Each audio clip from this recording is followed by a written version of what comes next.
Hello everyone, my name is Vanser, and this is my review for the Polish Tier 8 heavy tank, the 53 TP. I'm going to begin this with an Ace Tanker replay, and then after that we will be going over the statistics, comparing it to other Tier 8 tanks in similar nature, such as the IS-3, and then in the end I will give you my final thoughts about the tank itself and kind of just overall, is it worth it? And I'll give it like a score or something. So yeah, this is going to be the replay. Enjoy. We are here on steps in my 53 TP, and as you can see, the matchmaking is actually pretty good. Um, the enemy doesn't have a lot of armored tanks. As you can see, we can see a AMX 5100. That's paper. Carnarvon Action X. That's pretty tough, and the mill is also pretty tough. But the rest of these tanks are actually pretty simple to penetrate.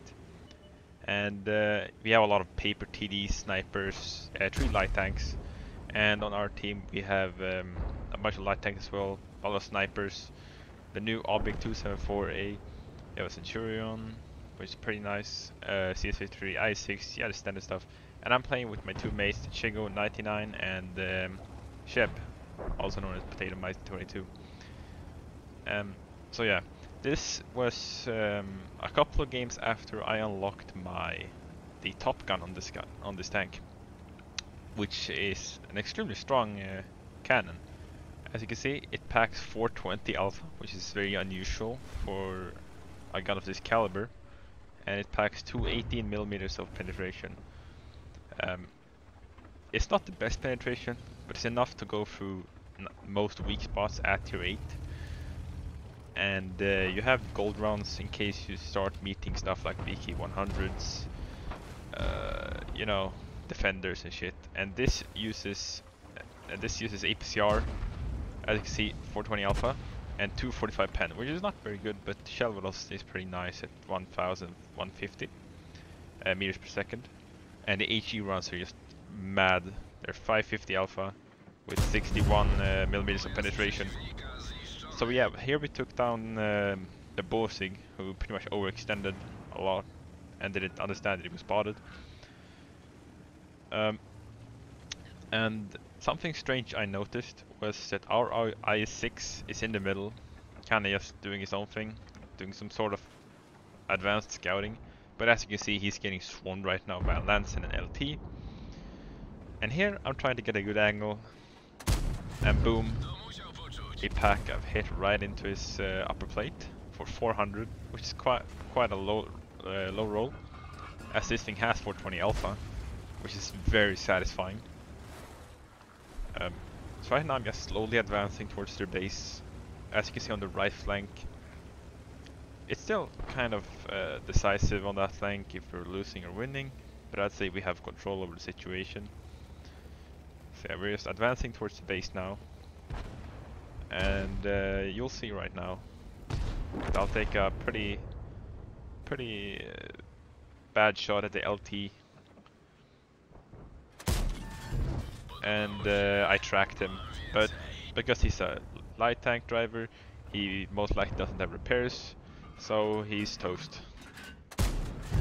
Boom, boom goes the dynamite, and he's dead. And now we're meeting with very little resistance. As you can notice, we're kinda just steamrolling this flank. And I'm not very satisfied with my damage, so I'm gonna go up on the hill to kind of see if there's any damage I can get. We put a very solid shot into the Emil 1951 for 418, excuse me. Which is pretty standard roll.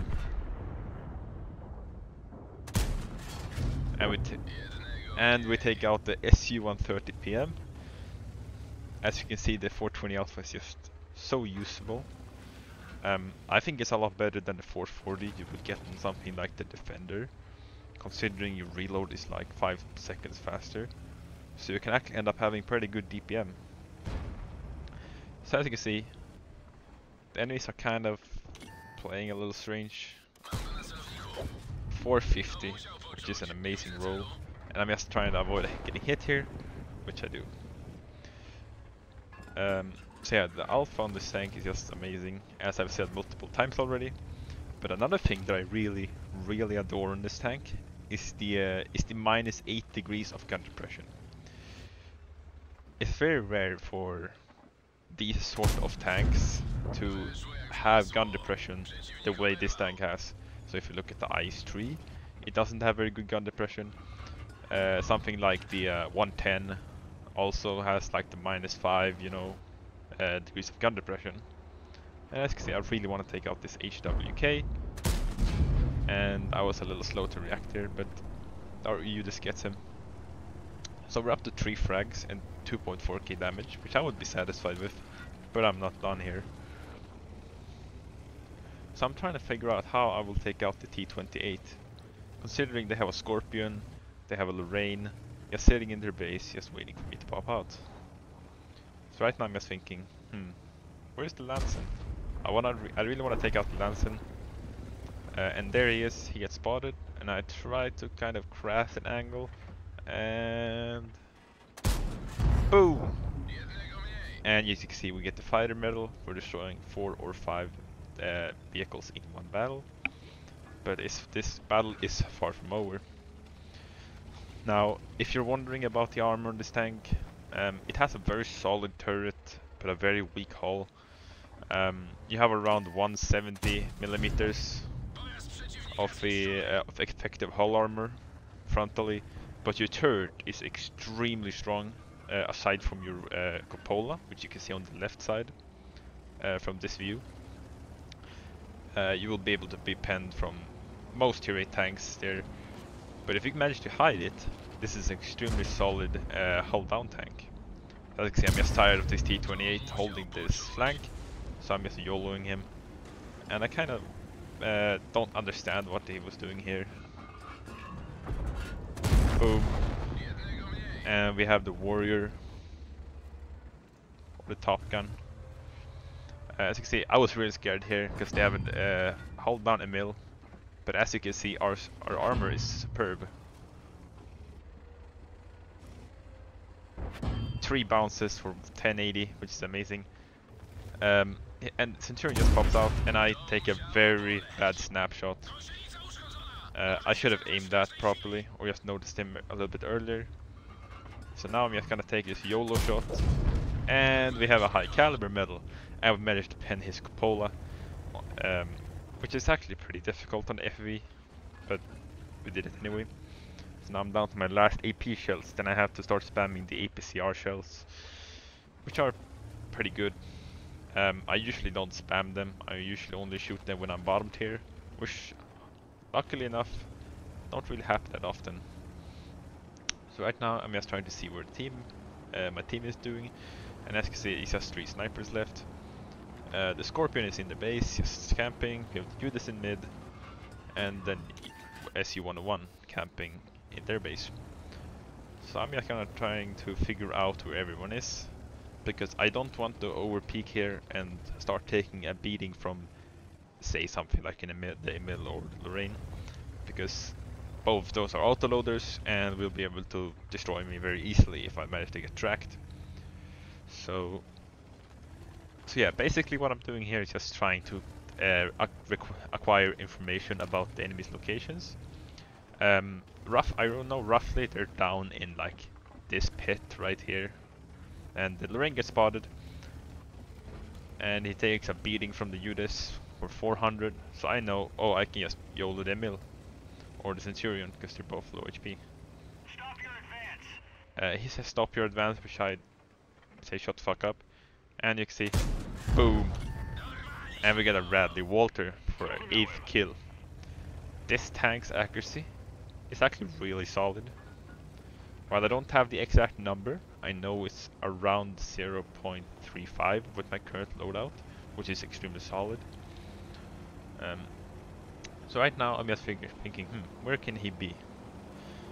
I would charge toward the Emil, but I don't want him to be behind me, so I'm just making sure here that he's not hiding in some cheeky corner, or that he's not behind a rock and just waiting for me to do a mistake. So I'm just making sure. I think that's alright. And yeah, we're gonna advance towards the mill, because I'm assuming the Centurion is with him.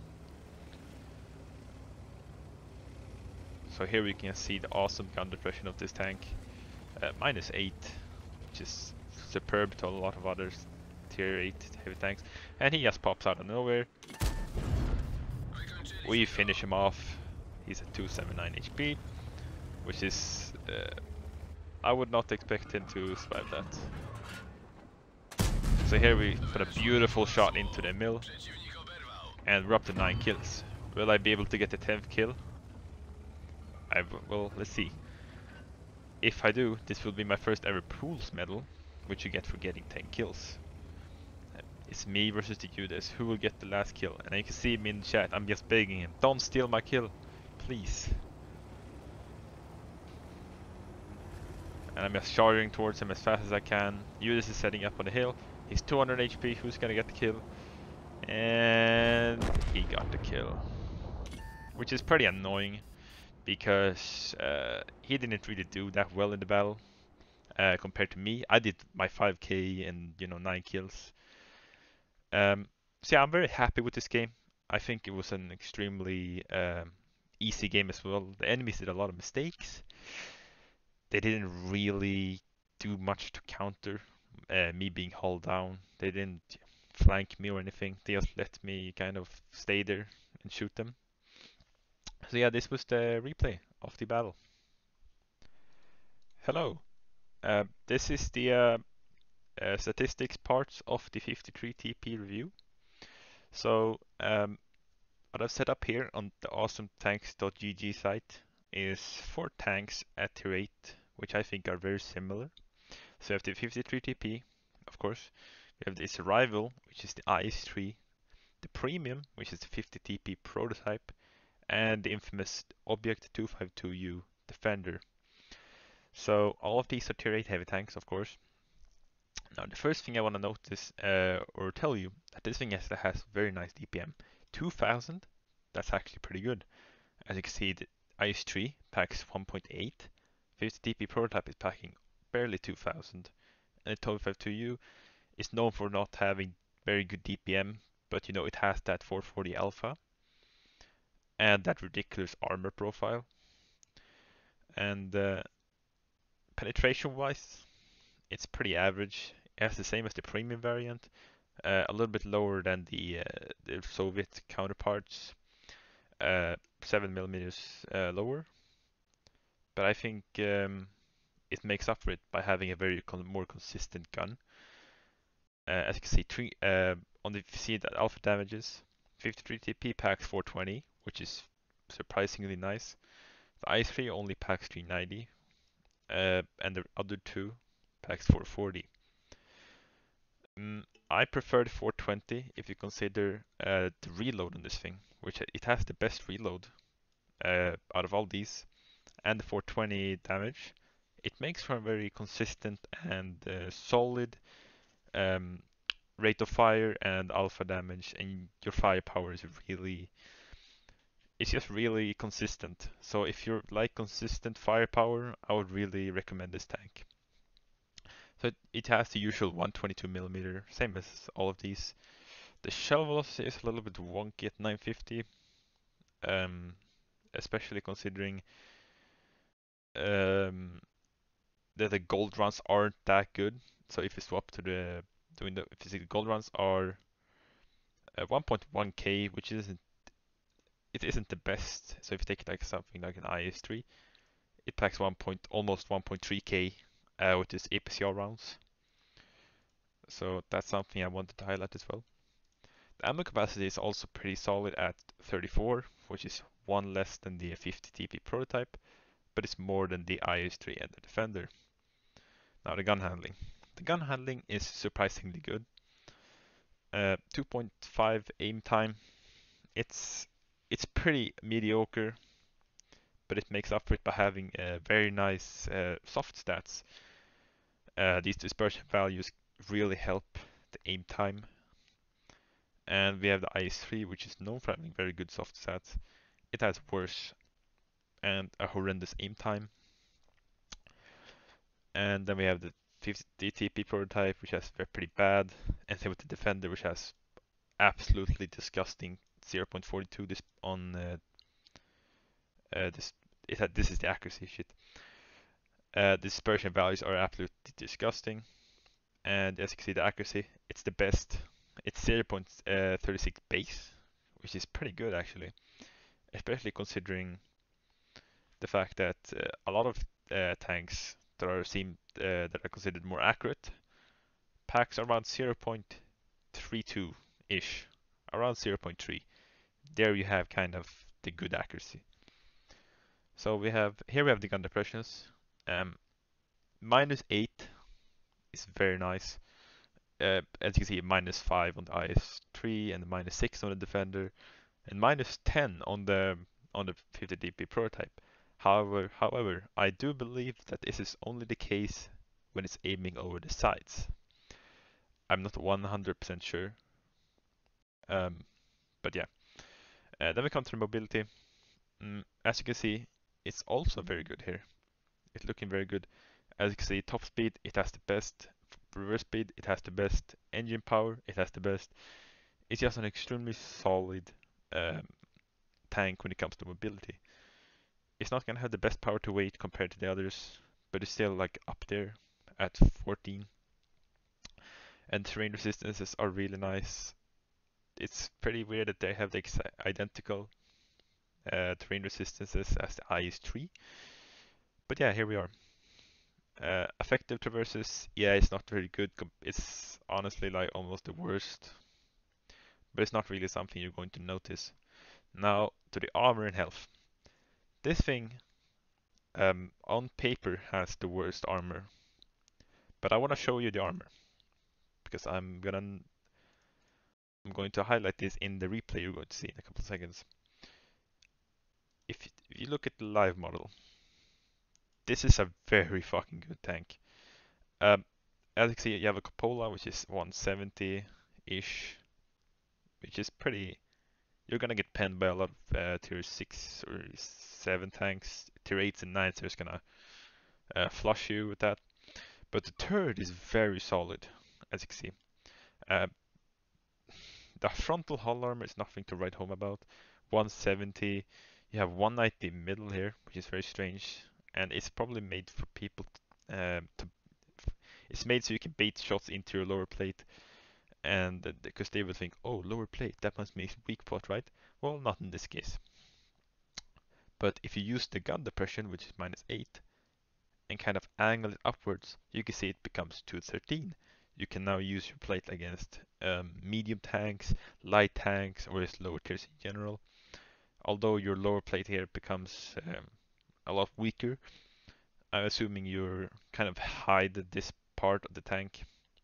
As you can see, your cupola is just, yeah, you're not gonna hit that. The mantlet starts to get a little bit weak, 31% chance with the AP rounds, but if you swap to gold rounds, your mantlet is going to start to crack. And so let's just compare this to like a Scorpion G, which is going to be one of the most popular premium tank at tier 8. As you can see, if you like this, yeah, the turret is really strong and it's going to resist the AP rounds easily. But if you swap through gold rounds, yeah, it's starting to crack. As you can see, you will have a 50-50 chance, and then like under the mantlet, you will have an 81% chance. And here you're just gonna lol pen this. So yeah.